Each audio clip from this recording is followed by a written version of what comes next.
Let me be direct for a moment. Right now, someone already has a version of you in their mind, and it's probably not the one you think. There's something happening to you every single day, in conversations, in meetings, in passing moments you barely remember, and you don't even notice it. People are studying you, quietly, constantly. Not just when you speak, but when you hesitate, when you react, when you look away for a second too long, when your voice changes slightly under pressure. These small, almost invisible signals, they don't go unnoticed. They get collected, they get remembered, and over time they become you, at least in the eyes of others. You might believe that as long as you don't say the wrong thing, you're safe. That your intentions will somehow shine through, but the truth is far more uncomfortable than that. You are being understood without your permission. And if you don't become aware of this, something even worse happens. You start losing opportunities without ever knowing why. The promotion you didn't get, the respect that slowly faded, the moment someone stopped taking you seriously. Not because you weren't capable, but because of what you revealed without realizing it. And the most dangerous part? You're helping them do it. Every reaction you have, every pattern you repeat, every small behavior you think doesn't matter, it all builds a picture, a version of you that lives in other people's minds. And once that version is formed, it becomes incredibly difficult to change. Maybe you felt this before. You walk into a room and something feels off. People look at you a certain way, speak to you a certain way, and you can't explain why. Or you leave a conversation replaying it in your head, wondering why it didn't go the way you expected. It's not random. It's not bad luck. It's a pattern you haven't learned to see yet. I once knew someone who worked harder than anyone around him. He stayed late, delivered results, and never complained. But in meetings, he would hesitate. He'd start to speak, pause, then soften his words like he didn't fully trust himself. The room was always quiet when he spoke, but not in the way he hoped. People weren't listening closely. They were observing. And without saying a word, they made a decision about him. Not confident, not decisive, not ready. And over time, that silent judgment became his reality.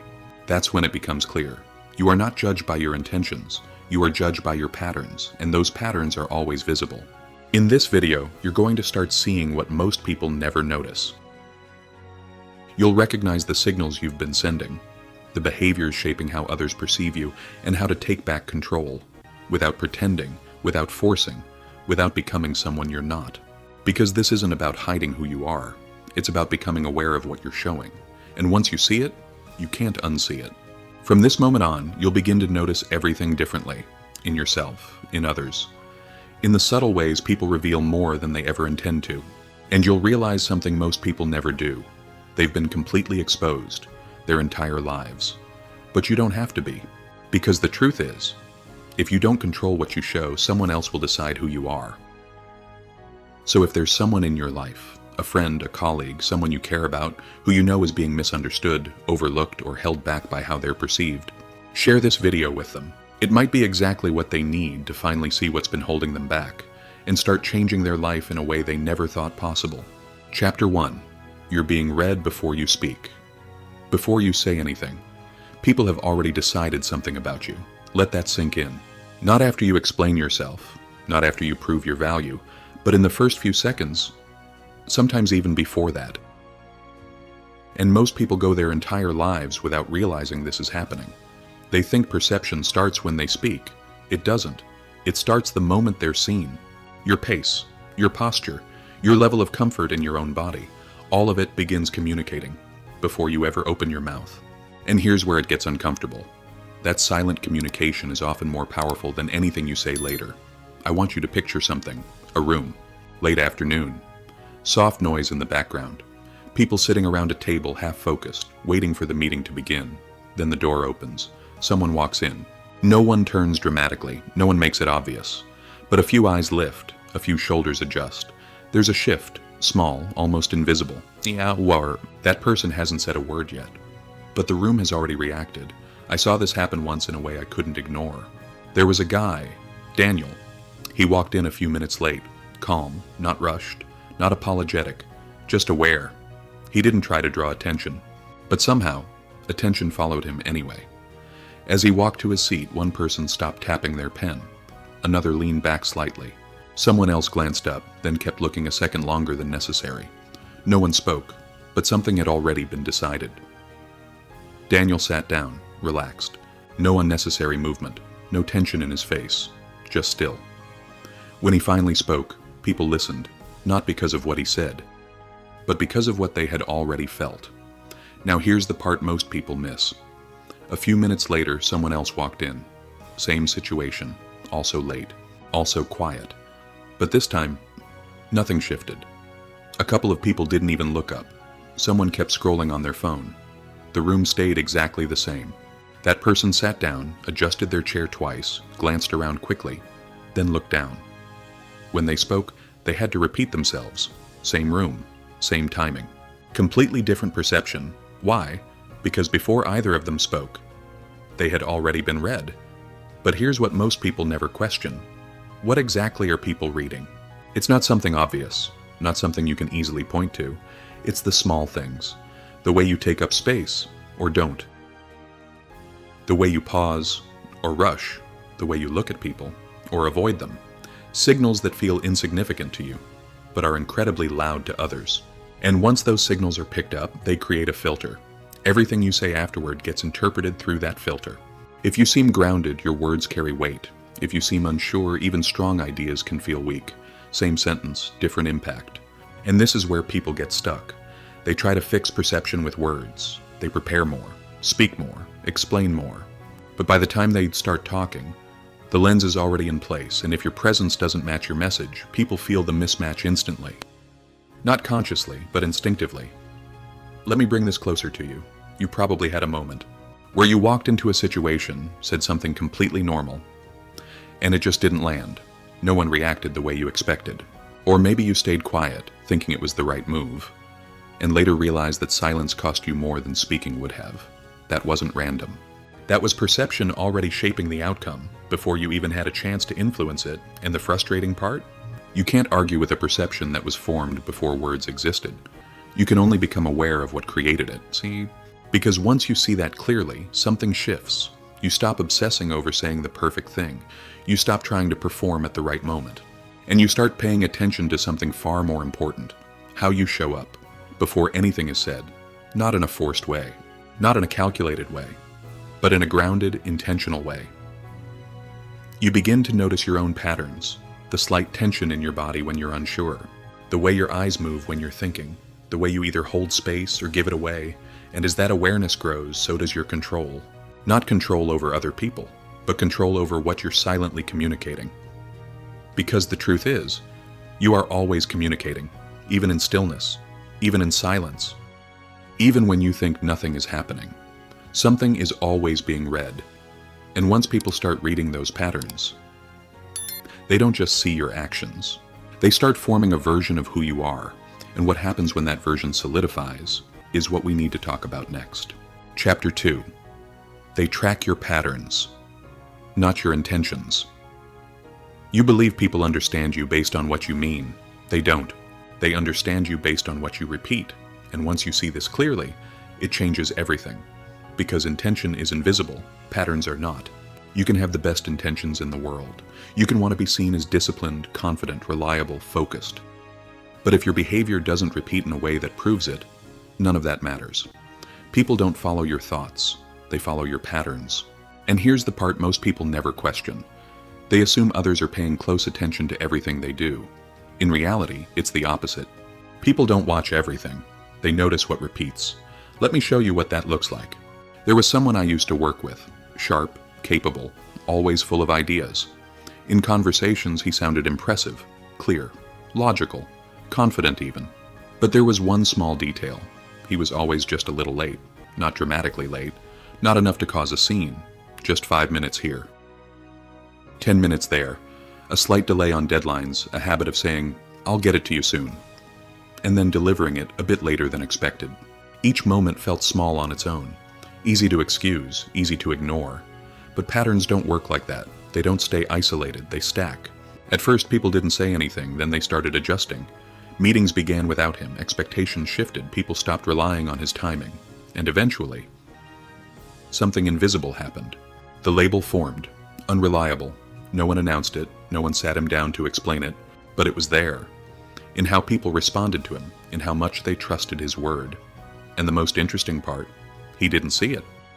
because in his mind he was still the same person with the same intentions, hardworking, responsible, committed. But intention doesn't create perception, repetition does. And once a pattern is seen, it becomes your identity in the eyes of others. Here's where it gets uncomfortable. Breaking a pattern is much harder than creating one. Because people don't update their perception in real time, they wait, they watch. They look for consistency before they change their mind.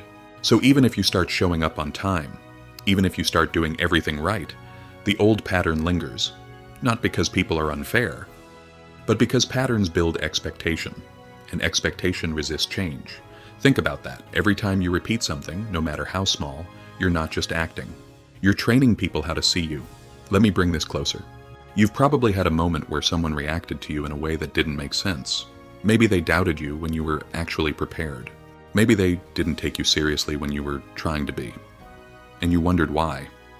But if you look back, honestly, you might notice something. A pattern you didn't realize you were repeating. Maybe it was hesitation. Maybe it was inconsistency. Maybe it was saying one thing and doing another. And over time, that pattern became louder than anything you said. This is why words alone don't carry weight. Because words can be adjusted in the moment.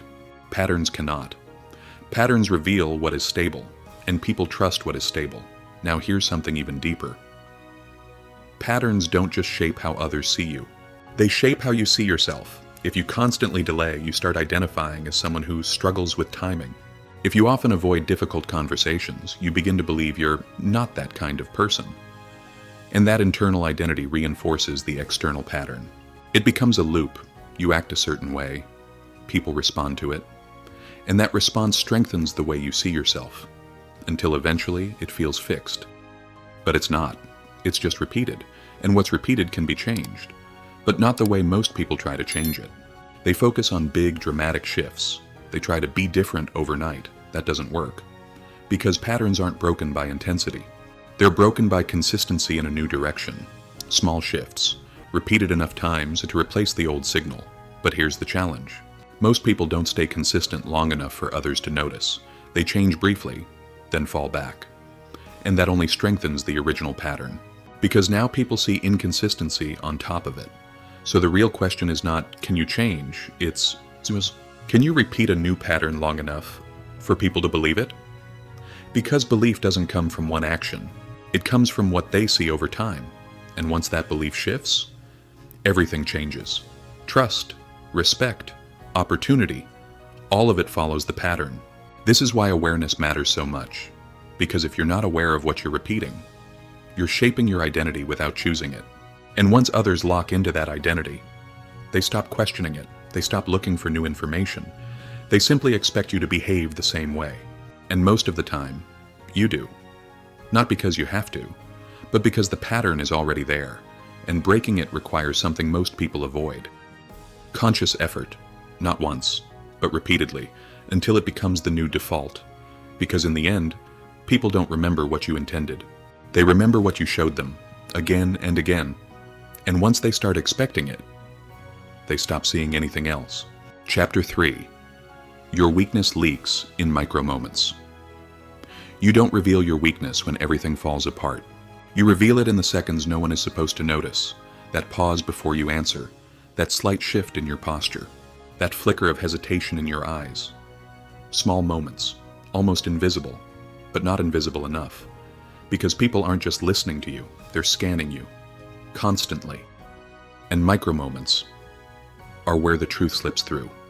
Let me show you how subtle this really is. There was a moment during a presentation I once watched that stayed with me. The speaker was prepared, slides were clean, voice steady. Everything seemed under control, until one question. It wasn't even aggressive, just unexpected. For a split second, he froze, barely noticeable, maybe 1 second, 2 at most. Then he answered. Logically, his response was fine, clear, structured, correct. But something had already changed. You could feel it in the room. People leaned back slightly. One person crossed their arms. Another stopped taking notes.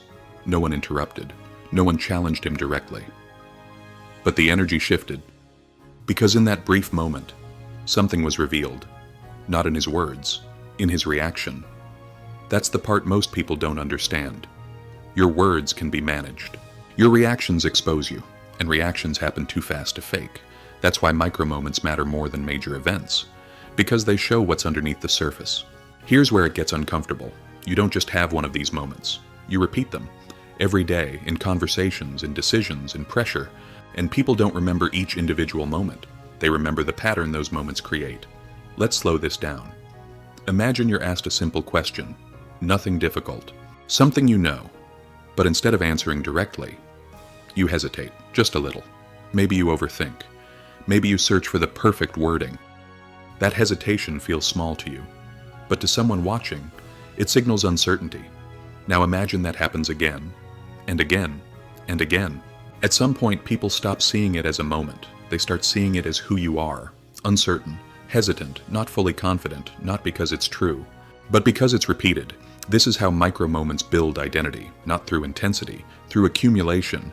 And once that identity forms, it becomes very hard to change. Because now, even when you act differently, people filter it through what they already believe. That's the danger, and it goes deeper than hesitation. Micro-moments show up in ways you don't even think about. The way you react to disagreement, the way you handle silence, the way you respond when someone challenges you. Do you defend immediately? Do you explain too much? Do you shrink slightly, even if no one says anything? These reactions happen in seconds, but they communicate something powerful. They show where you're solid and where you're not. Let me bring this closer. You've probably had a moment where someone said something unexpected, and you felt it hit you, not physically, but internally. A comment, a question, a subtle challenge. And for a split second, you didn't know how to respond. Maybe you laughed it off. Maybe you changed the subject. Maybe you gave an answer that sounded right, but didn't feel strong. And later, you replayed it in your head, wishing you had responded differently. That moment didn't just exist for you, it was visible. And even if no one mentioned it, it was registered. Because people notice when your behavior breaks, even slightly, especially then. Now here's the part most people miss. Micro-moments don't just reveal weakness, they define boundaries. If you react defensively, people learn where to push. If you hesitate, people learn when to doubt. If you over-explain, people learn you're seeking approval. And once they learn that, they adjust, not consciously, but naturally. This is how influence shifts without anyone saying a word. You teach people how to treat you through your reactions. And most of that teaching happens in micro-moments. So what do you do with this? You don't try to eliminate every reaction, that's impossible. And trying too hard will only make you more rigid. Instead, you slow down, not externally, internally. You create space between stimulus and response, even if it's just 1 second. Because that 1 second changes everything. It turns a reaction into a choice. And choice creates control. At first, it will feel unnatural. You'll notice the pause, the silence, the gap. But over time, that pause becomes power. Because while others react automatically, you respond intentionally. And that difference becomes visible in your tone, in your timing, in your presence. People start to feel it, not as hesitation, but as control. And control is read as strength. This is how you begin to change the pattern, not by forcing confidence, but by removing the small leaks that signal uncertainty. Because in the end, people don't need big moments to understand you. They watch the small ones. And once they've seen enough of them, they don't need to guess anymore. Chapter 4. Emotional reactions expose you instantly. You don't lose control when things fall apart. You lose control the moment your emotions take over your behavior. And the shift is faster than you think. It doesn't happen in a breakdown. It doesn't happen in some dramatic, obvious way. It happens in a tone change, a tightened jaw, a response that comes just a little too quickly. Small signals, but powerful enough to change how people see you. Instantly. Because emotion, when it's uncontrolled, is exposure. Let me show you how this actually plays out. There was a conversation I watched once between two people in a team setting. Nothing intense at first, just a discussion about a project direction. One person made a suggestion, the other disagreed. Calmly at first, measured, almost neutral. But then something shifted. The second person's tone changed, slightly sharper, slightly faster.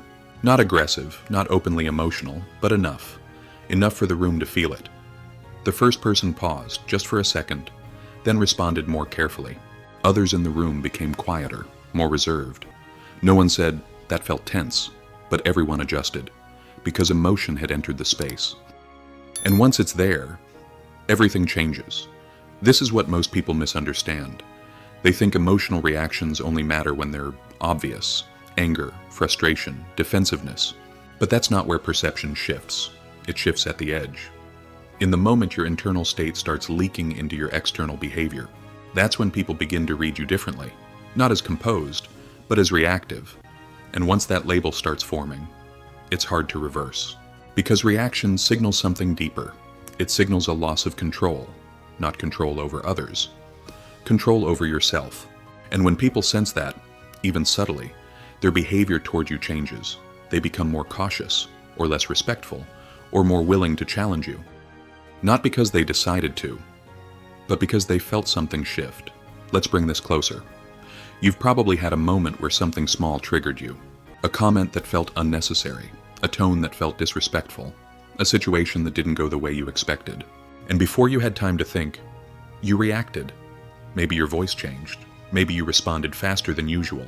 Maybe you tried to correct it immediately, but it was already out. That moment didn't need to be big. It just needed to be noticeable. Because people don't measure emotion by size. They measure it by contrast.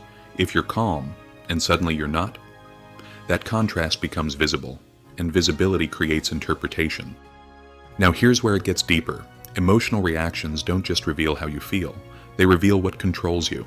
If a simple disagreement shifts your tone, people see that disagreement has power over you. If a question makes you defensive, people see that uncertainty has power over you. If pressure makes you rush, people see that pressure controls your behavior. And once people understand what controls you, they don't need to guess how you'll respond. They already know. That's where control is lost. Not in the moment of reaction, but in the predictability that follows. Because if your emotions dictate your behavior becomes easy to anticipate. And anything that can be anticipated can be influenced. This is why emotional control is not about suppression. It's about stability. Not becoming cold, not becoming distant, but becoming consistent, so that your internal state doesn't constantly rewrite your external presence. And that takes awareness. Because most emotional reactions don't feel like reactions in the moment. They feel justified. They feel reasonable. They feel like the right response. That's the trap. You're not reacting because you want to lose control. You're reacting because in that moment, it feels correct. And by the time you realize what happened, it's already visible. So what changes this? Not willpower, not forcing yourself to stay calm. That rarely works under pressure. What changes it is space. A small gap between what happens and how you respond. Even a second, maybe less. But enough to interrupt the automatic reaction. Because once that gap exists, you're no longer reacting. You're choosing. And choice changes everything. Let's make this practical. Imagine someone challenges your idea. Your instinct might be to defend it immediately, to explain, to justify, to push back. But instead, you pause. You let the silence exist for a moment. You breathe once, without making it obvious. Then you respond. Same situation. Completely different signal.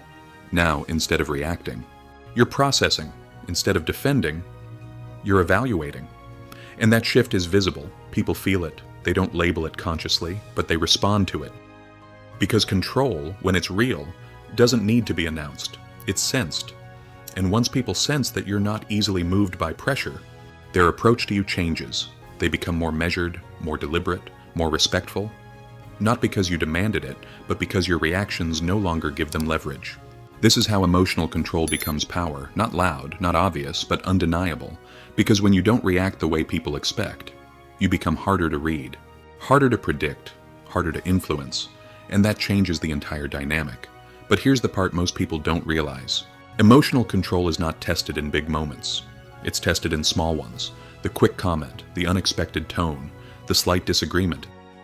That's where the pattern is built, and if you can stay grounded there, you won't need to fix anything later, because nothing will have slipped.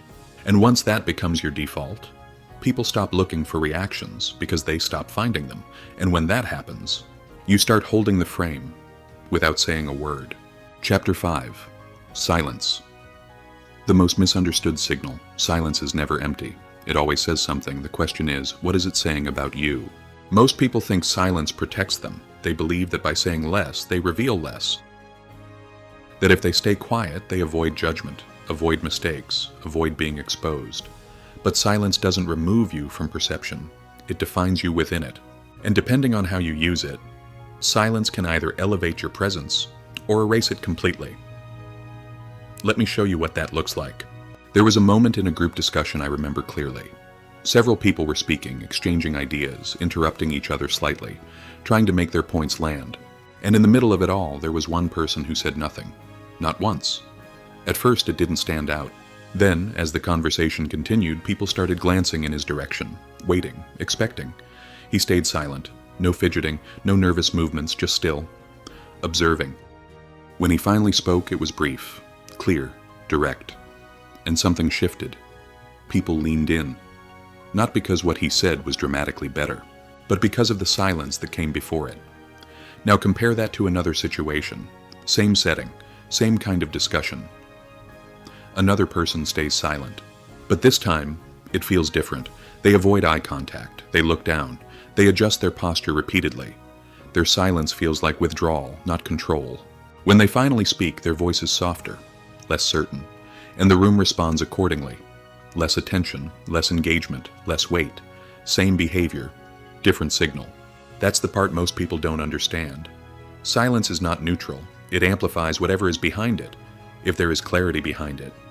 Silence feels intentional. If there is uncertainty behind it, silence feels like hesitation. And people can tell the difference, not logically, but instinctively, because silence gives people time to observe. And what they observe becomes the message. Here's where it gets uncomfortable. When you stay silent, people don't pause their judgment. They fill in the gaps. They interpret your silence based on what they already feel about you. If you've shown confidence before, silence becomes strength. If you've shown hesitation, silence becomes confirmation. That's why silence doesn't exist on its own. It depends on the patterns you've already built. Let's bring this closer. You've probably had a moment where you chose not to speak. Maybe you thought, it's not the right time.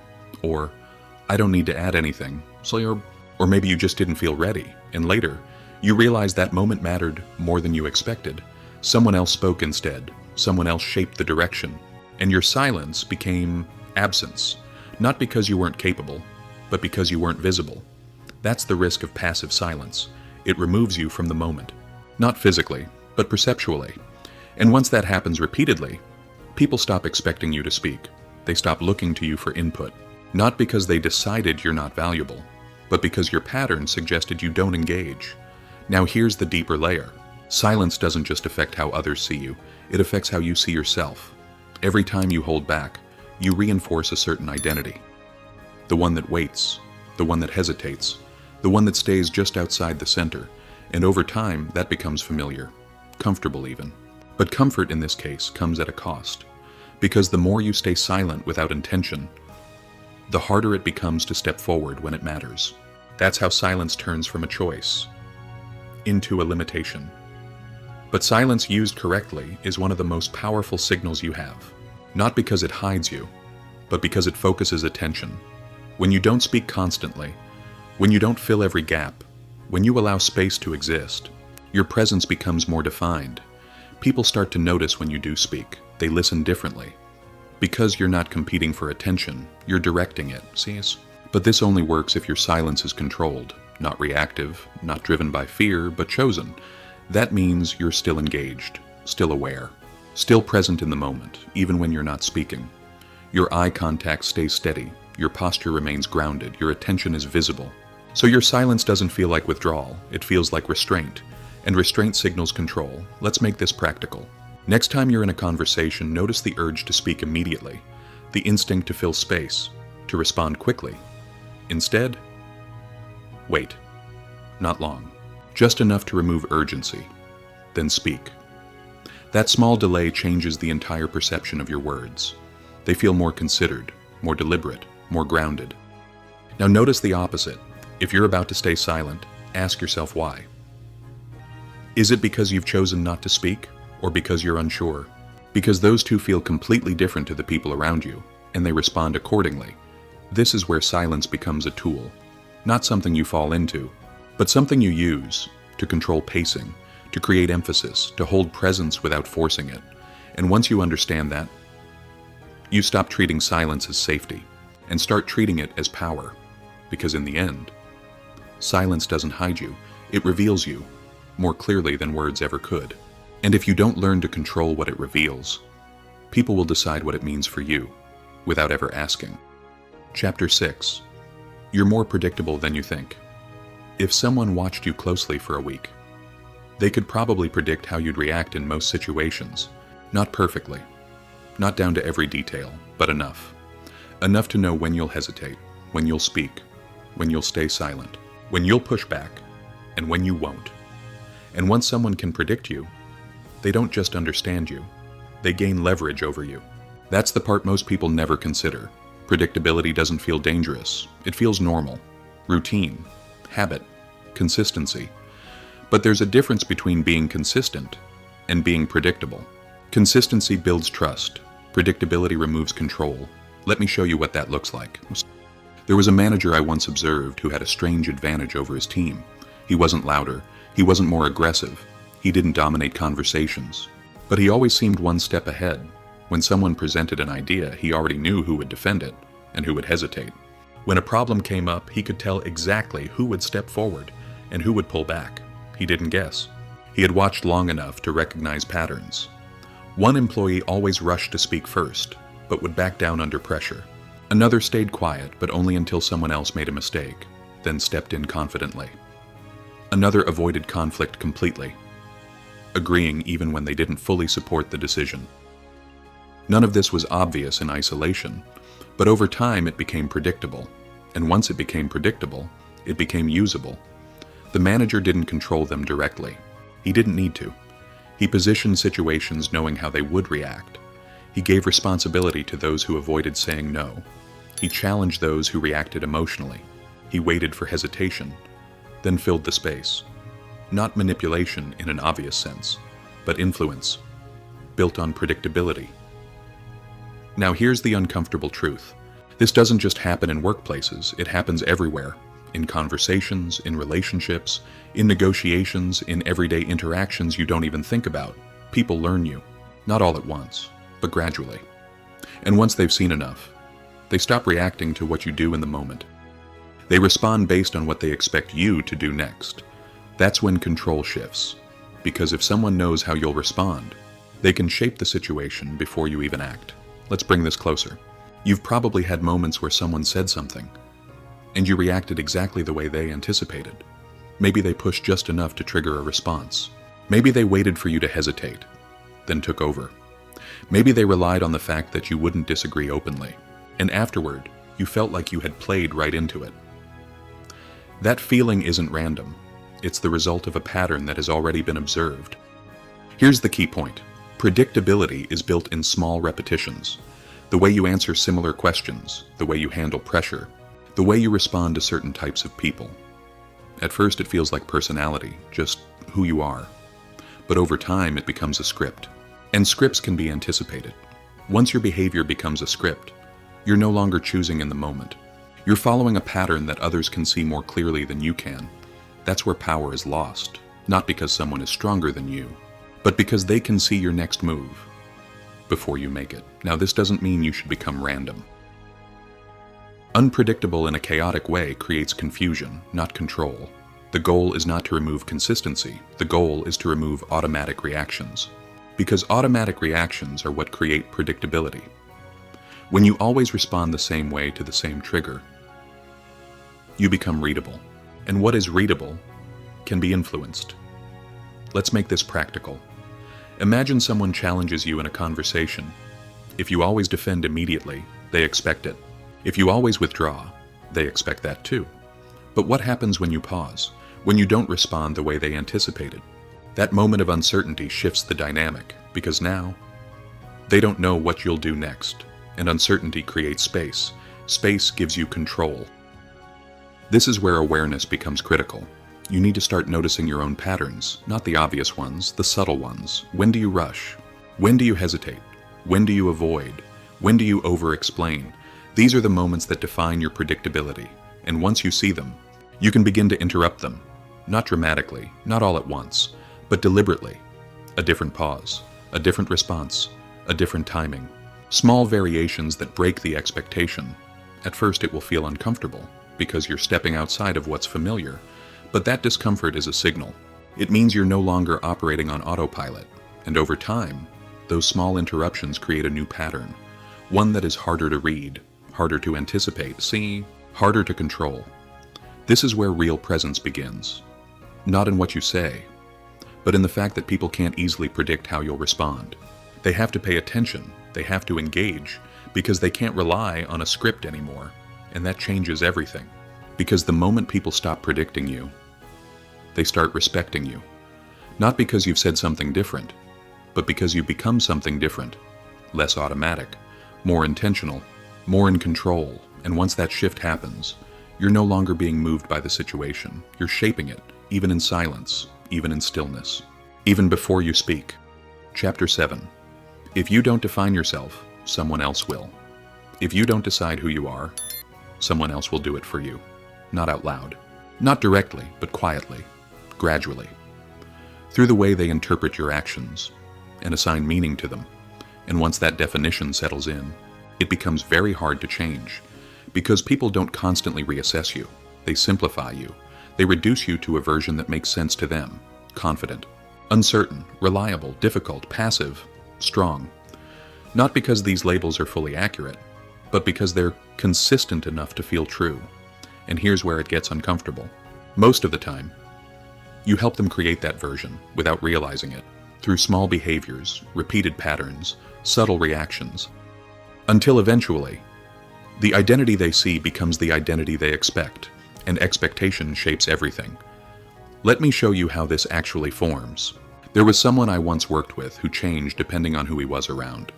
With senior leaders, he became careful, measured, almost overly polite. With peers, he was relaxed, engaged, more confident. With people he felt comfortable with, he was sharp, opinionated, even bold. None of these versions were fake, but none of them were consistent, and over time something strange happened. Different people had completely different perceptions of him. Some saw him as quiet and unsure. Others saw him as confident and capable. Some didn't quite know what to think. And because there was no clear identity, no stable pattern, people defaulted to the version they saw most often, not the most accurate one, the most repeated one. That's how identity gets assigned. Not through who you are at your best, but through who you are most consistently. Now here's the deeper layer.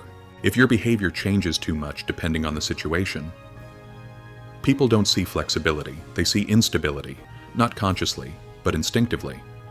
Because consistency signals reliability, and reliability builds trust. So when your identity isn't clearly defined, people fill in the gaps based on what's easiest to understand, and once they do, they stop looking for anything different. Let's bring this closer. You've probably experienced a moment where someone treated you in a way that didn't match how you see yourself. Maybe they underestimated you. Maybe they didn't take your opinion seriously. Maybe they spoke over you, or ignored your input, and it felt wrong. Because in your mind, that's not who you are. But perception doesn't come from your internal view. It comes from what you've consistently shown. That's the gap most people struggle with. The difference between who they believe they are and who they've demonstrated themselves to be. And that gap is where identity confusion lives. Now here's the key point. Identity is not something you declare. It's something you reinforce through repetition, through behavior, through how you respond in situations that test you. Not once, but over time. Let me make this simple. You can say, I'm confident. But if you hesitate when it matters, if you avoid speaking when it's uncomfortable, if your tone changes under pressure, that identity won't hold. Because people don't believe statements, they believe patterns. And patterns either support your identity or replace it. This is why defining yourself is not about words. It's about alignment between what you say and what you consistently show. And that alignment requires something most people avoid: clarity. You have to decide intentionally how you want to show up. Not in a forced way, not as an act, but as a standard. A baseline that doesn't shift every time the environment changes. Because if your identity depends on the room, you don't have one, you have reactions. And reactions are shaped by external pressure, not internal control. So what does a strong identity look like? It's not loud, it's not rigid. It's not about dominating space, it's about consistency under variation. You may adjust your tone, you may adapt your approach, but the core stays the same. Calm under pressure, clear in communication, steady in presence. People don't have to guess who you are. They experience it repeatedly. And over time, that becomes your definition. Not because you forced it, but because you reinforced it. Now here's where everything starts to connect. When your identity is clear, your reactions become more controlled, your patterns become more intentional, your silence becomes more meaningful, your presence becomes harder to read and harder to influence because there's a stability behind it.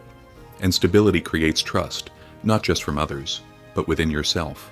You stop second-guessing, you stop adjusting constantly, you stop reacting to every shift in the environment because you already know where you stand. And that clarity removes a lot of the noise. Now, this doesn't mean people won't misinterpret you. They will, at times. But when your identity is consistent, those misinterpretations don't last because your behavior corrects them again and again until the pattern becomes undeniable. And once that happens, people stop defining you based on isolated moments. They define you based on your consistency, and consistency is something you control, not them. So the real question is not, how do I get people to see me differently? It's, what am I consistently showing that makes them see me this way?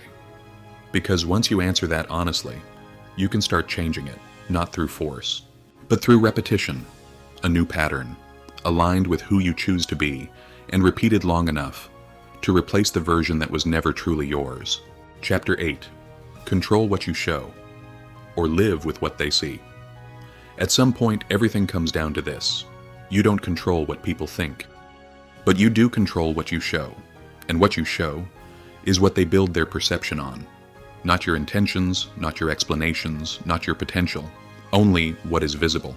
And if what's visible is inconsistent, reactive, or unclear, then the version of you people create will reflect that, whether you agree with it or not. Because perception doesn't wait for your permission. It forms in real time. And once it forms, it starts guiding how people treat you. This is where everything you've seen so far connects.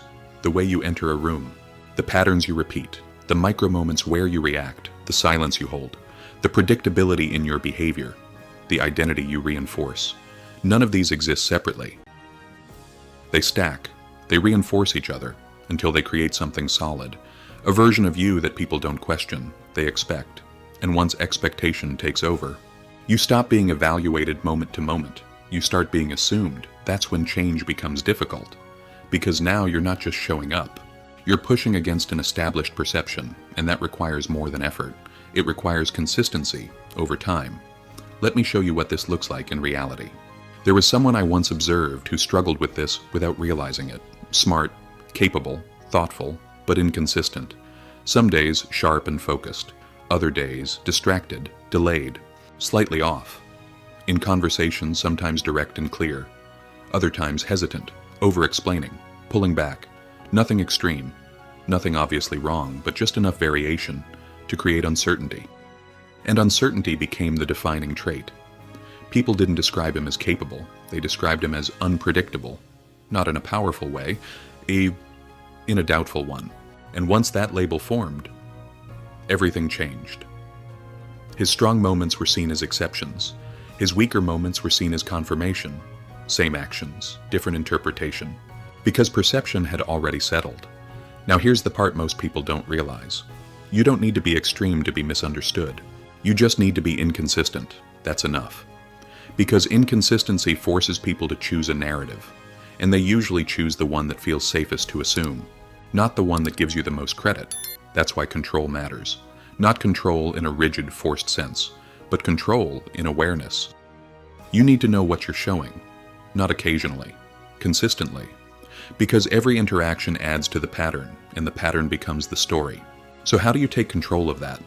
Not by becoming someone else, not by performing, not by trying to manage every detail. That approach fails quickly, because it's not sustainable.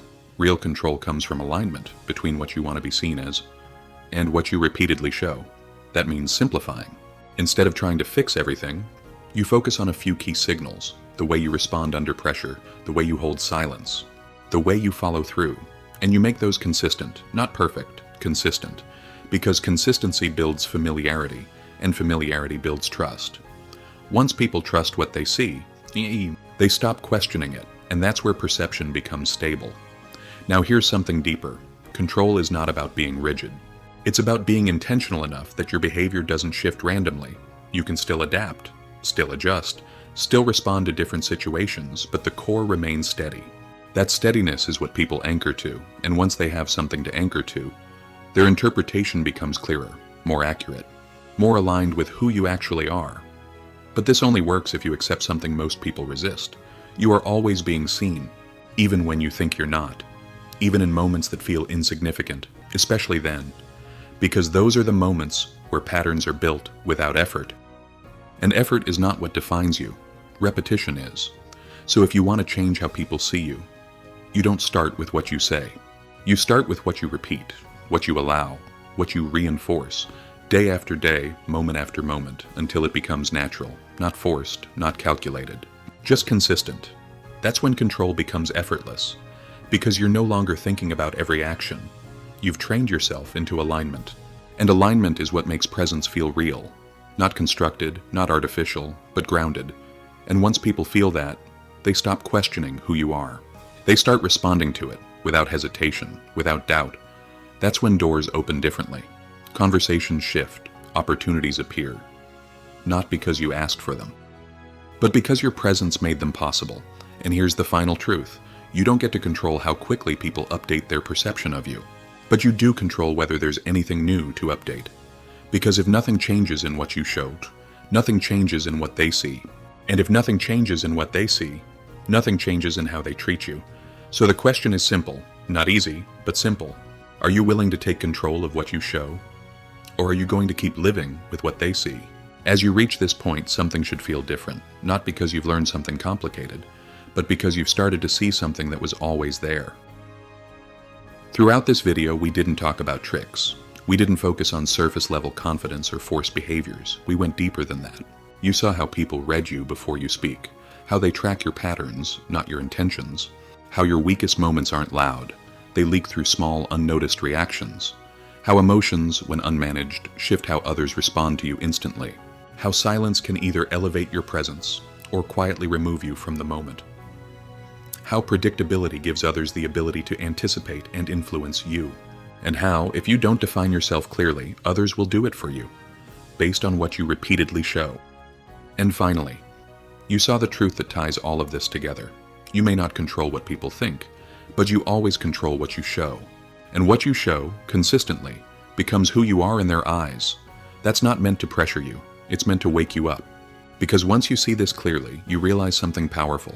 You've had more control than you thought. You just weren't using it consciously. Now here's where most people stop. They understand it, they agree with it, and then nothing changes. Because awareness without action doesn't shift perception. Repetition does. So don't try to change everything at once. That's the fastest way to fall back into old patterns. Instead, start small. Notice how you enter a room. Notice how you respond when you're put on the spot. Notice when you rush, when you hesitate, when you stay silent. Not to judge yourself, but to see clearly, because the moment you see a pattern, you have the ability to interrupt it. And once you interrupt it, just once, you create a gap. A space where a different response becomes possible. That's where change begins. Then you repeat it, again, and again, and again, until the new pattern becomes natural, until your presence becomes more stable, more intentional, more aligned with who you choose to be. This isn't about becoming perfect. It's about becoming aware enough to stop reinforcing what no longer serves you. Because every moment, every reaction, every silence, every decision is either strengthening your current identity or reshaping it, and over time that difference becomes visible, not just to you, but to everyone around you. So take this seriously. Not in a heavy way, but in a focused way. Because the way you show up consistently will shape your opportunities, your relationships, and the way the world responds to you, more than you realize. And the best part? You don't need permission to change it. You just need consistency. If this video made you see something differently about yourself or about the people around you, then don't keep it to yourself. Share it with someone who might need to see this. Someone who feels misunderstood, overlooked, or stuck in a version of themselves they didn't choose. It might be the shift they've been missing. Thank you for spending this time here. for paying attention, and for being open to seeing things most people ignore. And if you're ready to go deeper, to understand yourself and others at a level most people never reach, I'll see you in the next video.